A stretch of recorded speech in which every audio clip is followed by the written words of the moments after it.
भारत के western zone के गुजरात कच्छ भुज से दिल तक जेडी चैनल पर मैं जितेश दवे आप सभी दोस्तों को नमस्कार, सत श्री अकाल, आदाब।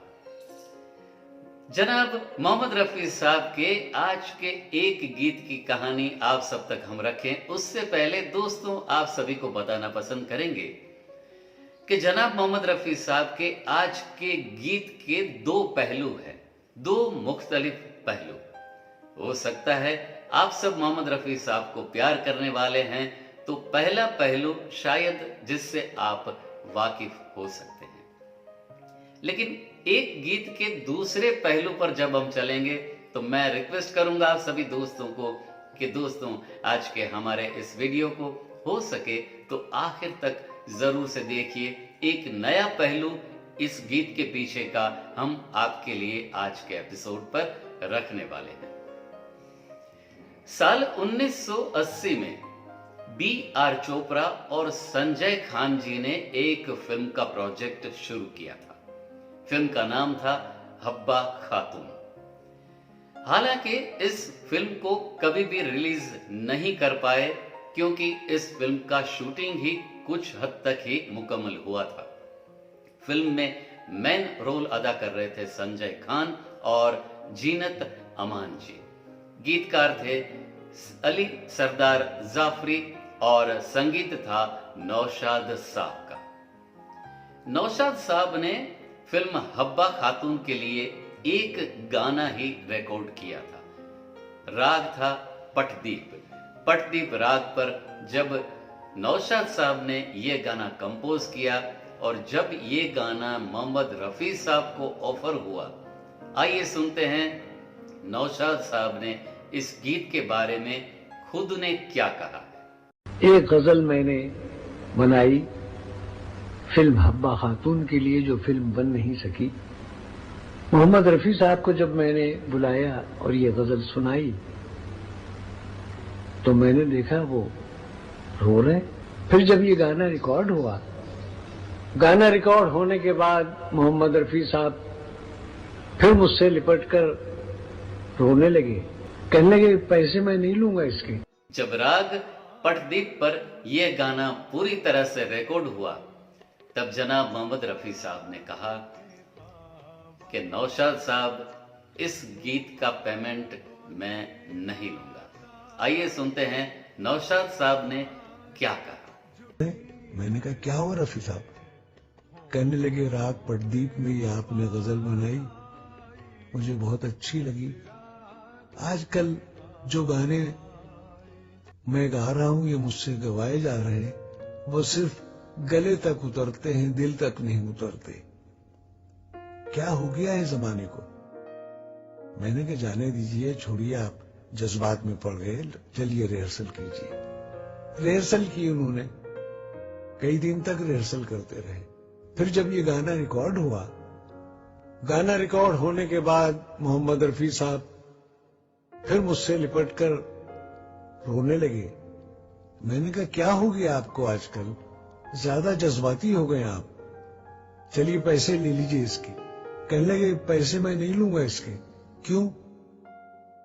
फरमाने लगे कि जो ये गाना मैंने गाया, ये गाना गाकर जो मुझे खुशी नसीब हुई है, वो पैसे से थोड़ी पूरी होगी, पैसे से कहीं ज्यादा ये खुशी है। मैं पैसा नहीं लूंगा, मैं पैसा नहीं लूंगा, ये कहते हुए वो चले गए साहब।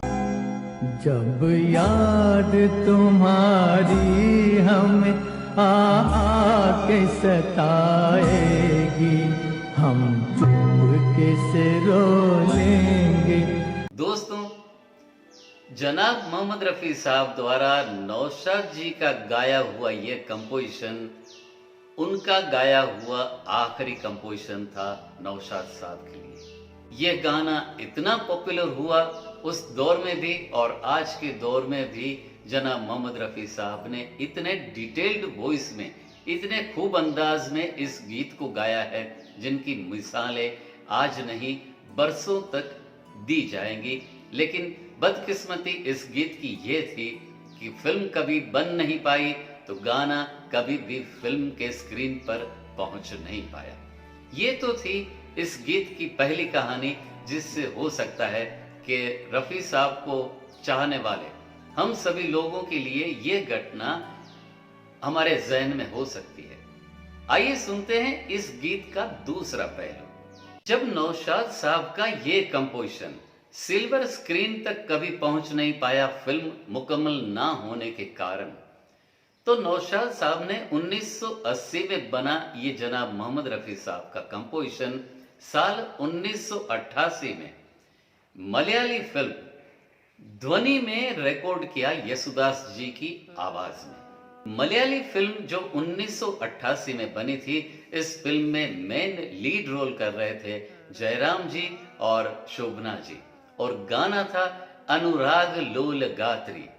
मलयाली फिल्म में जब ये गाना येसुदास जी ने रिकॉर्ड किया तो उसका कुछ अंदाज गाने का इतना मुख्तलिफ था जनाब मोहम्मद रफी साहब की आवाज से, जो जादू सुनते ही बनता है। कभी भी किसी फनकार के फन को दूसरे फनकार के फन के साथ कंपेयर करना ये बिल्कुल ही सरासर गलत चीज है। हम कभी भी किसी फनकार के फन को दूसरे फनकार के फन से कंपेयर कर नहीं सकते, क्योंकि हर एक फनकार का पेशकश का अंदाज मुख्तलिफ होता है।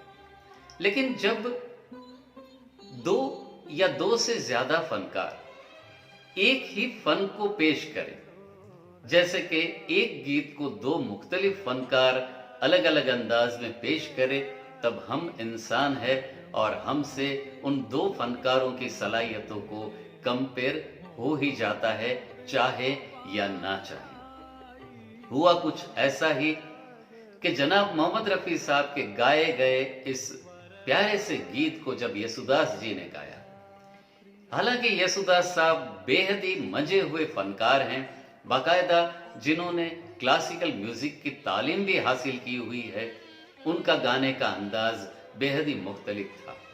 लेकिन नौशाद साहब ने जब यही गाना दो फनकारों से गवाया, तब पता चला कि जनाब मोहम्मद रफी साहब की आवाज के सामने येसुदास जी की आवाज को जब सुनते हैं, इतने मंजे हुए फनकार होने के बावजूद दिल में उतर जाने वाली जो चीज जनाब मोहम्मद रफी साहब की आवाज के जरिए हम तक पहुंची, वो येसुदास जी की आवाज में शायद पहुंची या ना पहुंची, ये आप सुनकर हमें हमारे वीडियो के साथ कमेंट्स जरूर करिएगा।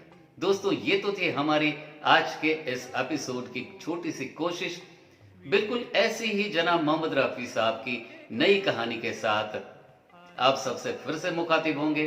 तब तक bye bye, take care, save water, save our mother earth.